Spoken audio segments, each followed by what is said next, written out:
우리 대림절인데 다시 한번 우리 이렇게 인사하면 좋겠습니다. 주님을 기다리십시다. 네, 옆에 계신 분한테도 인사합시다. 주님을 기다리십시다. 네, 우리가 다른 거 기다리면 안 되고 주가 올라가는 거 기다리면 안 되고 주님을 기다리는 겁니다. 우리가 여러분 오늘 교회에 오실 때 여러분들께서는 어느 정도 속도로 교회를 오셨습니까? 아마 일찍 여유 있게 오신 분들은 천천히 걸으셨을 겁니다. 또 어떤 분들은 늦을까봐 급하게 오신 분들은 아주 빠른 걸음으로 혹은 뛰어서 그렇게 아마 교회를 오셨을 겁니다. 각자 상황에 맞게 그 걸음의 속도가 다 다른 것이죠. 그런데 내 걸음의 속도가 어느 정도 되는지 혹시 아십니까? 우리 사람들의 속도가 어느 정도 되는지 혹시 아십니까? 제가 찾아보니까요. 사람이 걸어다니는 속도는 보통 성인 기준으로 평균 3km에서 4km 정도 속도라고 합니다. 그 정도 된다고 합니다. 물론 우리 사람들 중에 가장 빠른 인간도 있는데 육상 선수 우사인 볼트 혹시 기억나시나요? 이 육상 선수는 순간적으로 45km의 속도를 내기도 한답니다. 그렇게 빠르게 달리기도 합니다. 우리가 살아가는 이 세상 가운데서는 이 속도라는 것이 우리의 여러 상황들 가운데 꼭 이야기됩니다. 그래서 걸음의 속도도 다 제각각 모두 다 다른 것이죠. 그럼 말은 어떻습니까? 말의 속도는 어떤가요? 여러분들 각자 생각하시기에 자신의 말의 속도가 빠르다고 생각하십니까? 아니면 느리다고 생각하십니까? 저는 어떤 것 같습니까? 네, 저는 제가 생각하기에 조금 느린 편인 것 같습니다. 그래서 아마 여러분들이 들으시기에 좀 편안하실 겁니다. 말이 너무 빠르면 듣기 불편할 수 있는데 저는 조금 느린 것 같습니다.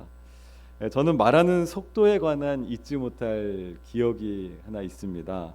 제가 초등학교 때 겨울이 되면 너무너무 춥기 때문에 난방이 제대로 안 되던 시절이니까 집에 전기장판이 있었습니다. 전기요가 나오기 그 전에 전기장판 기억하시죠? 근데 이게 좋은 건 아니니까 아주 투박해서 이제 차가워지면 아주 딱딱하게 굳었다가 이제 전기장판을 켜면 조금 있으면 따뜻해지면서 말랑말랑하게 되는 이런 옛날 전기장판이었습니다. 근데 안 쓸 때는 이불채로 이걸 돌돌돌돌 말아 놓았다가 또 잘 때는 이렇게 다시 펴가지고 쓰는 이런 전기장판이었는데 하루는 제가 이 장판을 돌돌돌돌 말아 놓았는데 스위치를 안 끈 거예요. 스위치를 안 껐습니다. 자, 어떻게 됐을까요? 한참 가열이 됐는지 전기장판에 불이 붙어버렸습니다. 그 스위치 쪽에서부터 불이 붙었습니다. 이때 그러면 어떻게 해야 되겠습니까? 참고로 당시는 저는 어린 아이입니다. 바로 옆방에는 엄마가 있습니다. 어떻게 해야 될까요? 엄마 불났어, 엄마 불났어 이렇게 외쳐야 되죠. 그런데 말의 속도가 느렸던 저는 엄마 불 네, 이렇게 했던 기억이 있습니다. 아주 비상 상황 속에서도 제 말의 속도는 그렇게 답답할 정도로 느렸던 것이죠. 사랑하는 우리 성도 여러분, 우리는 우리의 인생을 살아갈 때 속도에 대한 이야기를 자주 접하게 됩니다. 조금 전에 이야기했던 걸음의 속도도 있고 또 말의 속도도 있고 음식이 나오는 속도도 있고 또 젊은 층은 스펙을 쌓아가는 경력을 쌓아가는 속도도 있고 또 취업의 문을 여는 속도도 있고 돈을 버는 속도도 있고 집을 마련하는 속도도 있고 다 우리의 인생은 속도에 관련된 것이 따라 붙습니다. 속도에 대한 이야기들이 우리의 인생 가운데 항상 있습니다. 근데 여러분 지금 나의 인생의 속도가 빠른 편입니까? 아니면 느린 것 같습니까? 아니면 하나님께서 내 인생 가운데 계획하고 계시는 하나님의 그 계획의 속도가 빠르다고 느껴지십니까? 아니면 느리다고 느껴지십니까? 제가 많은 성도님들 기도 제목을 듣다 보면 아주 다양합니다. 그런데 그 기도 제목의 속도가 빨리 응답되는 편일까요? 성도님들이 늦게 응답되는 편일까요? 각각 다 다른데 느린 경우가 참 많죠. 그래서 느린 그 기도의 응답이 더딘 그런 성도님들은 하나님 제 속도 모르십니다 라고 이렇게 얘기하는 거예요. 자, 잘 새겨 들으셔야 됩니다. 이중적인 의미가 있어요. 하나님 제 속도 모르시는 거예요 라고 푸념을 하기도 합니다. 근데 우리는 사실 하나님의 속도를 모르는 자들이었습니다. 하나님의 속도 모르는 자가 우리였던 거예요. 사랑하는 성도 여러분, 하나님께서 내 인생 가운데 어떻게 개입하실까? 어떻게 인도하실까? 우리는 항상 궁금하죠. 우리가 인생을 살아가면서 항상 궁금합니다. 어떨 때 내 인생 보면 너무너무 답답한 거예요. 어떨 때는 또 주변에서 일어나는 그 일들 쫓아가기에 급급합니다. 우리는 그렇게 허덕허덕거리면서 살 때가 있어요. 그럼 여러분들에게 질문합니다. 하나님께서 내 인생 가운데 인도하시고 역사하실 때 우리 하나님은 나에게 속도가 빠른 분이십니까? 아니면 느린 분이십니까? 무엇이 맞을까요? 하나님은 내 인생 가운데 어떤 분이실까요? 우리의 인생에서 때로는 빠르게, 때로는 더디게 역사하시는 그 하나님에 관한 말씀을 오늘 좀 나누려고 합니다. 여러분, 창세기 6장은 홍수에 관한 이야기가 나옵니다. 우리가 너무너무 잘 알고 있고 또 노아의 방주에 관한 이야기가 함께 있습니다. 우리가 교회 학교 시절부터 참 많이 들었던 그런 재미난 이야기입니다. 그럼 여러분 교회 학교 얼마나 잘 다니셨는지 제가 퀴즈를 한번 내보겠습니다. 하나님께서 노아에게 개를 주셨는데 무슨 개를 주셨을까요? 어떻게 하셨어요? 네, 무지 개를 주셨습니다. 네, 웃지 않으신 분들은 저게 무슨 말이야 하시는 분들이 있는데 하나님께서 무지개를 주셨죠. 근데 하나님께서 무지개를 주시기 전에 사실은 노아의 인생 가운데 무엇을 만들라고 하셨습니까? 방주를 만들라고 하셨어요. 14절 말씀 보면 너는 고페르 나무로 너를 위하여 방주를 만들어라 라고 그렇게 말씀합니다. 여러분, 여기서 고페르 나무라는 것은 잣나무의 일종입니다. 근데 이 고페르 나무, 잣나무의 일종인데 방주를 만드는 데 쓰였지만 사실은 이 고페르 나무로는 법궤를 만들고 언약궤를 만드는 데 쓰였던 재료가 이 고페르 나무였던 거예요. 그리고 본문에서 이 방주라는 히브리어 단어는 테베라는 단어를 씁니다. 테바라는 단어를 써요. 이 테바라는 단어가 오늘 방주라고 번역되어 있는데 나중에 보면 법궤, 언약궤라는 히브리 단어가 똑같은 테바라는 단어를 쓰고 있어요. 놀랍죠? 방주라는 단어 테바와 법궤, 언약궤라는 단어 테바가 같은 단어였던 거예요. 여러분, 이것이 무슨 의미가 있을까요? 방주는요, 구원의 상징이었던 겁니다. 그리고 언약궤는 무엇의 상징입니까? 하나님의 임재의 상징이에요. 그러니까 하나님께서 너의 인생에 방주를 만들어라 라고 하신 이 말씀은 분명한 뜻이 있었던 거예요. 하나님께서 나의 인생을 구원하시고 내 인생 가운데 임재하셔서 나를 만나시겠다라는 그 말씀이었던 겁니다. 방주를 단순하게 홍수에서 구원할게, 홍수에서 살려줄게 이것이 아니고 구원과 더불어서 하나님의 임재를 상징하는 법궤와 같은 의미가 있는데 그곳에 내가 너와 함께 할게, 만나겠다라는 그런 말씀이었던 거예요. 이 얼마나 놀라운 은혜입니까? 사랑하는 우리 성도 여러분, 오늘 제가 본문을 묵상하다가요, 눈을 크게 뜨고 계속 반복해서 묵상한 그런 표현이 있었습니다. 오늘 방주를 만드는데 누구를 위하여 만들라고 하나님께서 말씀하시나요? 오늘 본문을 보니까 누구를 위해서? 너를 위해서, 나를 위해서 방주를 만들어라 라고 그렇게 말씀하고 있어요. 뭐 하나님을 위해서 만들어라 이것이 아니라 너를 위해서 만들어라 라고 하나님께서 말씀하시는 겁니다. 이 방주라는 것은 하나님께서 구원하시고 나와 함께 하시고 나와 동행하신다라는 상징이었던 겁니다. 이 방주를 만든다는 것, 곧 하나님께서 주인 되시는 그 삶을 나를 위해서 주셨다라는 그런 하나님의 말씀인 줄 믿습니다. 여러분, 하나님은 나에게 삶을 주신 분인 줄로 믿습니다. 하나님께서 나에게 인생을 주신 분인 줄로 믿습니다. 그런데 하나님께서 이렇게 주신 나의 삶 가운데 만들라라고 하시죠. 만들어라 라고 말씀합니다. 내 삶을 만들라는 것인데 하나님의 그 큰 구원의 역사 가운데 나의 삶을 만들어라 라고 그렇게 말씀하세요.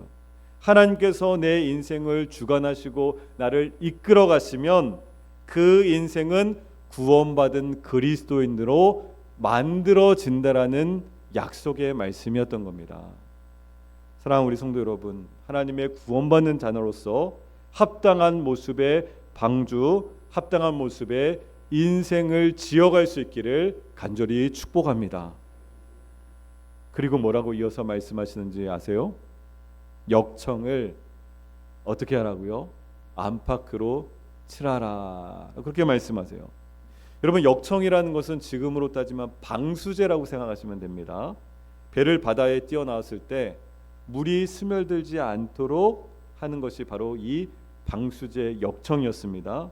그런데 놀랍게도 이 역청을 칠하다라고 했을 때 이 칠하다라는 그 단어의 원어적인 의미가 덮다, 속죄하다, 화목하다 이런 의미를 가지고 있어요.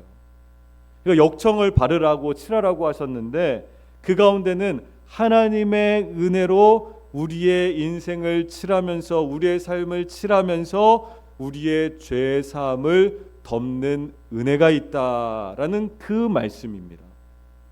하나님과 또한 화목하게 되는 그 은혜가 우리에게 있다라는 그 말씀이에요. 여러분, 깊은 바다에 떠 있는 배가 물이 스며들기 시작하면 어떻게 될까요? 어떻게 될까요? 가라앉아 버립니다. 물이 스물스물 들어오기 시작하더니 나중에는 가라앉을 수밖에 없어요. 심각합니다. 우리의 인생도 마찬가지입니다. 우리의 인생, 지금 우리가 심해에서 깊은 바다에서 항해를 하고 있는 인생이라는 거예요. 그런데 그 인생 가운데 이 세상의 여러 가지 요소들이 우리 인생 가운데 스며들어오기 시작합니다. 하나님께서 주신 그 은혜의 방주에 하나님의 주권으로 가득 차야 할 내 인생인데 그 인생을 침몰시키기 위해서 세상의 요소들이 들어오기 시작합니다. 스며들려고 해요. 교회 안에도 마찬가지입니다. 이단만 들어오는 것이 아니라 여러 가지 세상의 방식과 논리들이 교회 안에 들어오기 시작했어요. 여러분, 한국교회가 왜 세속화되었습니까? 세상의 경영, 세상의 방식, 세상에 이게 더 합리적이야 라고 따지면서 그 논리들이 들어오기 시작하면서 교회가 망가지기 시작한 거예요. 어느 순간부터 성경의 원리가 작동하지를 않게 된 겁니다. 이 심각한 문제죠. 그리고 세상의 좋은 것들이라고 우리가 여겼던 것들을 숭상하기 시작하면서 교회가 세속화되고 망가지기 시작한 거예요. 순수한 신앙을 잃어간 거예요. 그렇게 이제 스물스물 들어옵니다. 근데 하나님께서는 은혜의 방주, 하나님의 그 주권으로 가득 차 있을 내 인생을 지키기 위해서, 침몰하지 않기 위해서 역청을 칠하라. 하나님께서 덮으시겠다. 무엇으로 덮습니까? 예수 그리스도의 보혈로 덮어주신 줄로 믿습니다. 하나님께서 하나님의 구속의 은총으로 우리의 인생을 다 덮어주신 줄로 믿습니다. 오늘 본문에서 이 방주에 역청을 바른다는 것은 그렇게 하나님의 덮임을 받은 인생이라는 그런 말씀이에요. 우리 어느 누구도 한 사람 빠짐없이 다 주의 보혈로, 주의 은혜로 덮어주셨다는 거예요. 그리고 화목하게 하셨다는 거예요. 하나님과의 관계 안에서 화목함으로 칠해지는 우리의 가정, 우리의 귀한 성도님들 될 수 있기를 축복합니다. 하나님께서 내 인생이라는 방주를 이렇게 만들라고 하셨을 때 이후 우리는 놀라운 하나님의 은혜를 체험하게 됩니다. 오늘 본문 15절 16절 말씀인데요. 우리 다시 한번 15절 16절 말씀을 같이 함께 읽어보겠습니다.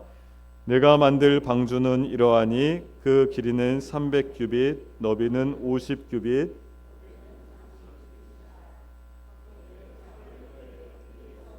한 규빗에 내고 그 문은 옆으로 내고 상중하 3층으로 할지니라. 아멘. 여러분, 지금 읽은 이 말씀이 왜 은혜라는 것일까요? 지금 이 말씀이 왜 은혜입니까? 사랑하는 내 아들아, 사랑하는 내 딸아, 내가 너희의 방주, 너희의 인생의 설계는 이러이러하단다 라는 그 말씀이에요. 지금 우리가 뭐 몇 규빗 뭐 어떻게 만들고 이면에는 하나님의 뜻은 사랑하는 나의 자녀들, 너의 인생 설계를 내가 지금 해놓았어 라는 그 말씀입니다. 하나님께서 우리의 인생 설계자가 되어주신 줄로 믿습니다. 하나님의 구체적인 계획 안에서 우리의 삶을 빚어가시겠다라는 거예요. 하나님께서 방주의 크기를 구체적으로 오늘 말씀해 주셨습니다. 300규빗, 50규빗, 30규빗, 또 창문은 몇 개? 한 개를 낼 것. 특별히 15m나 되는 그 높은 높이에서 46cm 정도 내려온 그 지점에 창문을 한 개만 낼 것. 이것까지 하나님께서 자세하게 설계 도면을 주신 거예요. 여기서 어떤 구조입니까? 우리가 지금 여기가 구원의 방주라고 생각해 봅시다. 우리가 구원의 방주에 다 들어가 있어요. 근데 지금은 우리 예배당에 창이 양쪽으로 많이 있지만 이 창이 하나도 없는 거예요. 그리고 저 꼭대기에서 46cm 내려온 곳에 창 하나만 있습니다. 그럼 우리는 어디를 바라보게 되어 있어요? 제가 이미 힌트를 드리고 있잖아요. 저 위를 바라보게 되어 있어요. 저 위에 46cm만 내려온 그 창만 우리는 바라보게 되어 있어요. 저 높은 곳을 바라보게 되어 있단 말이죠. 그게 이 방주의 구조였어요. 근데 16절에 이 창이라는 단어가 창문이라는 뜻 말고도 빛이라는 뜻이 있습니다. 빛이라는 뜻이 있어요. 우리 인생에서 오직 빛 되신 주님, 하나님 그분만 바라볼 수 있다라고 알려주신 것이 바로 이 방주의 설계도, 우리 인생의 설계도였던 겁니다. 그분만 바라볼 수 있도록 알려주신 거예요. 우리가 고개를 들어서 빛 대신 우리 주님만을 바라보는 것, 빛 대신 예수님만 바라보게 하신 것, 그것이 바로 우리 인생의 설계도 방주인 줄로 믿습니다. 근데 여러분, 노아의 이 방주 설계를 하나님께서 이렇게 직접 하셨는데요. 우리 인생 설계를 직접 하시는데 현재 우리 현대의 조선 업체에서 보면 그 설계로 보면 아주 중대한 결함이 있어요. 우리나라가 특별히 세계에서 조선업에서는 최고이지 않습니까? 이 조선업 전문가들이 보면 이 방주는 아주 중대한 결함이 있어요. 여러분, 배의 중요한 역할과 기능은 뭡니까? 배가 왜 떠다니는 겁니까? 무엇을 나르는 거예요? 사람이나 짐이나 운송하는 거죠. 사람이나 짐을 움직이는 운송수단이 배예요. 그러면은 배에서 가장 중요한 것이 무엇이겠습니까? 운송한다는 것은 여기에서 저쪽으로 움직여야 되잖아요. 배가 가장 중요한 게 뭐예요? 조금 전에 말씀하셨는데 동력이죠. 동력 장치, 그리고 방향 장치가 있어야 되는 거예요. 근데 하나님의 설계에는 지금 뭐가 없어요? 동력 장치도 없고 방향 장치가 없어요. 자체적인 동력 장치인, 옛날로 따지면 이 노가 없어요. 저어서 갈 수 있는 노가 없습니다. 또 방향 장치인 키도 없어요. 이 좋다 하는 키가 없어요. 여러분, 하나님께서 배를 설계하실 때 실수하셨을까요? 하나님께서 우리의 인생을 설계하실 때 실수하실까요? 너를 위하여 방주를 지어라, 너를 위하여 가장 좋은 인생으로 설계해 줄게 말씀하시면서 중대한 실수를 하시는 하나님이실까요? 아니란 겁니다. 하나님께서는 실수가 없는 분인 줄로 믿습니다. 내 인생에 절대 실수하지 않으세요. 하나님께서는 하나님의 온전한 인도함을 받기를 원하셨던 겁니다. 여러분, 만약 바다에서 거대한 폭풍이 오면 어떻게 해야 됩니까? 대부분의 지금의 현대의 배들은 이 방향 장치인 키, 동력 장치인 노가 있다면 그 배를 다른 곳으로 몰고 가기 위해서 아주 애쓸 겁니다. 내 생각과 내 주장과 나의 경험과 내 인생을 나의 고집으로 조종하려고 할 거예요. 저나 여러분들이야 대부분 우리의 인간은 그런 인생을 살려고 할 겁니다. 근데 그것이 아니랍니다. 성경을 보니까 그게 아니라는 것이에요. 하나님께서는 모든 것을 하나님께 맡기고 하나님께 신뢰하라는 말씀을 지금 오늘 성경을 통해서 우리에게 말씀하고 계십니다.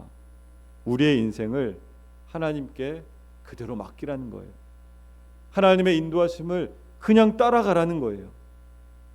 너희는 가만히 있어 너의 하나님 되말지어다. 하나님께서 우리의 하나님 되심을 너희는 보고 따라가라는 거예요. 가만히 좀 있으라는 거예요. 너의 고집, 너의 생각, 너의 주장, 네가 원하는 대로 그렇게 배를 인생을 몰고 가려고 하지 말고 하나님께서 하신 것이 무엇인지 따라가고 순종하라는 그런 말씀입니다. 여러분, 하나님께서는요 나의 인생 가운데 하나님의 주되심을 인정하도록 설계해 놓으셨습니다. 여러분, 제가 지난 설교 때 홍수 이야기를 하면서 노아의 가족들이 공포 가운데 있었다라고 말씀을 나눈 적이 있습니다. 사람들의 아우성들, 죽음의 현장, 공포 가운데 있었어요. 그러나 하나님께서는요 그런 상황도, 그런 처지도, 그런 여건도 다 누구에게 맡기기를 원하셨어요? 하나님께 맡기기를 원하셨어요. 노아가 그렇게 힘든 상황 가운데서도 하나님께 맡기기를 원하셨던 겁니다. 우리의 인생도 하나님을 신뢰함으로 항해하는 인생 되기를 축원합니다. 여러분, 하나님의 속도는요 빠를 수도 있고요 느릴 수도 있습니다. 속도 모르는 분이 아닙니다. 하나님께서 속도 모르는 분이 아니에요. 물 위에 떠 있는 배 어떻게 합니까? 조타도 동력도 지금 없어요. 방주는 없어요. 그저 해류에 맡길 수밖에 없는 겁니다. 우리의 속도가 빠르던 우리의 속도가 느리던 하나님께 맡길 수밖에 없다라는 거예요. 설계자 되신 그 분께 하나님께 맡기시는 우리 성도 여러분 되기를 간절히 소망합니다. 그 하나님께서 이제 내 인생 가운데 이렇게 설계하신 이 방주는 결국 나를 위해서 만들어주신 것이었어요. 나를 위해서. 그것을 오늘 본문 18절에 내가 너와 언약을 세우는 것이다 라고 그렇게 말씀합니다. 이 언약이라는 것은 내 인생에 주신 하나님의 약속이에요. 내가 붙잡아야 될 증표입니다. 하나님께서 내 인생 가운데 주신 좌표와도 같은 거예요. 그것을 하나님께서 주셨어요. 내 인생의 구원의 방주를 설계해 주시고 이제 언약을 맺자라고 말씀합니다. 이것은 나의 삶을 온전하게 세우기를 간절히 원하고 기다리고 계시는 분이 바로 하나님이시라는 거예요. 나보다 더 간절히 원하시는 분이 하나님이시라는 겁니다. 여러분, 언약을 세운다고 했을 때 세우다라는 이 단어는 지속하다, 지탱하다라는 그런 뜻입니다. 지속하다, 지탱하다. 하나님께서 하나님과 나와의 사이에 언약을 세우셨어요. 그럼 내 인생은 그 은혜로운 가운데 세상을 살게 되고 그 세상에서 지탱할 힘을 받는 줄로 믿습니다. 하나님께서 때로는 우리가 그 은혜를 잊어버렸어요. 또 때로는 내게 은혜가 멈춰버린 것 같아요. 그럼에도 불구하고 하나님 어떻게 하신다는 거예요? 언약의 자녀로 지탱할 수 있도록, 지속할 수 있도록 이미 약속해 놓으신 줄로 믿습니다. 얼마나 좋은 하나님입니까? 얼마나 선하신 하나님이십니까? 사랑하는 우리 성도 여러분, 내 인생을요 그냥 아무 모양으로 만들지 않으셨어요. 이런 모양도 있고 저런 모양도 있지만 내 인생을 그냥 만들어 놓으시지 않으셨어요. 내 인생의 속도가 하나님의 속도와 다르기 때문에 고생하는 분 혹시 계십니까? 그러실 수 있어요. 노아는 40주야를 비 속에서 방주에서 겪어야만 했습니다. 그리고 372일을 밖으로 나오지도 못한 채 그 방주 안에 머물러야 했어요. 얼마나 답답했을까요? 얼마나 고통스러웠을까요? 얼마나 죽을 지경이었을까요? 나의 인생, 나의 삶의 모양이 때로는 답답하게 느껴질 때가 있습니다. 하나님, 저 힘들어요. 저 힘들어서 막 절규할 때도 있습니다.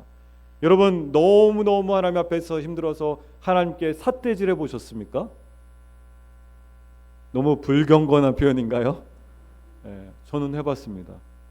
너무 인생이 공고하고 힘들 때 저 하늘을 향해서 하나님, 어떻게 제 인생에 이러실 수 있습니까? 그런 제 모습이 있는 거예요. 물론 나중에 회개했습니다. 하나님 앞에 회개했지만 너무 우리가 꽉 막힌 것 같은 인생일 때는 그럴 때가 있어요. 내 인생의 속도가 답답해서 하나님 앞에 외치게 되는 거죠. 그렇지만 오늘 성경을 보십시오. 노아는 견뎌야 했습니다. 아니, 견뎌냈습니다. 이 방주가 어디로 흘러가고 있는지, 어디로 움직이고 있는지 전혀 몰랐어요. 그냥 하나님께 맡기고 하나님께 견뎌냈던 겁니다. 하나님을 향한 신뢰가 있으니까 견뎌낼 수 있는 거죠. 버틸 수 있는 거죠. 자신의 답답한 인생 속에서도, 순식간에 일어나는 심판과 공포 속에서도 하나님을 신뢰함으로 그 약속을 지켰습니다. 명령을 지켰습니다. 여러분, 노아의 방주에 이렇게 동력장치, 방향장치가 없어서 하나님을 신뢰할 수밖에 없다라는 것을 말씀 가운데 묵상하는데요, 얼마나 은혜가 되는지 모릅니다. 얼마나 은혜가 되는지 몰라요. 그래서 제가 생각하다가, 묵상하다가, 그런데 실제로 지금 이런 일이 일어나면 어떻게 되는지가 갑자기 궁금해지는 거예요. 그래서 제 주변에 부부가 해군 잔교로 근무하는 부부가 있어서 그 남편 집사님한테 연락해서 물어봤어요. 제가 실제 이제 군함을 타는 분이었습니다. 집사님, 혹시 훈련 나갔을 때 그 군함에서 이 동력 장치나 방향 장치가 고장 나면 어떻게 해요? 군함에는 이 방향 장치인 조타키가 있고 또 동력 장치, 추진 장치인 엔진과 프로펠러가 있더라고 하더라고요. 근데 그게 고장 나면 어떻게 해요? 라고 물어봤는데 뭐라고 대답할까요? 목사님, 방법이 없습니다. 그럴 때는 방법이 없습니다. 그저 날씨와 해류에 맡길 수밖에 없습니다. 라고 얘기하시더라고요. 그러면 그런 줄 아세요? 예, 그렇게 얘기하더라고요. 우리가 하나님 앞에서 때로는 다 고장나 버렸을 때, 어떻게 할 방법이 없을 때 누구에게 맡기는 겁니까? 하나님께 맡기라는 거예요. 사랑하는 우리 국일교회 성도 여러분, 하나님께서 우리의 인생을 온전하게 맡기라고 말씀하실 때 제발 좀 우리는 그 속도를 다 이해할 수 없을지라도 하나님 앞에 신뢰함으로 맡길 수 있기를 간절히 소망합니다. 하나님께서는 우리 사람의 길을 주목하시고 하나님께서 우리의 모든 걸음을 인도하여 주시는 분인 줄로 믿습니다. 그래서 여호와는 사람의 걸음을 정하시고 그의 길을 기뻐하시나니 그가 넘어지나 아주 엎드러지지 아니함은 여호와께서 그의 손을 어떻게 하신다고요? 붙드심이라 라고 성경은 말씀하지 않습니까? 사랑하는 우리 성도 여러분들, 하나님께 맡기는 그런 방주와 같은 인생 되기를 예수님 이름으로 간절히 축원합니다. 그리고 대림절을 보내실 때 그냥 보내지 말았으면 좋겠습니다. 왜 초를 킵니까? 왜 초가 4개가 되지? 첫 번째 주일, 두 번째 주일, 세 번째 주일, 네 번째 주일, 그리고 우리가 성탄절을 맞이합니까? 다시 오실 예수 그리스도, 그리고 이미 오셔서 우리 가운데 함께하고 계시는 그 예수님께서 내 인생의 방주 가운데 이미 들어와 계신 줄로 믿습니다. 그렇다면 그 은혜의 방주 안에서 또 주님을 기대하며 기다리는 그런 대림절 절기를 다 함께 보낼 때 우리 국일교회 구원의 방주 안에 놀랍도록 넘치는 하나님의 은혜가 부어지기를 예수님의 이름으로 간절히 축원합니다.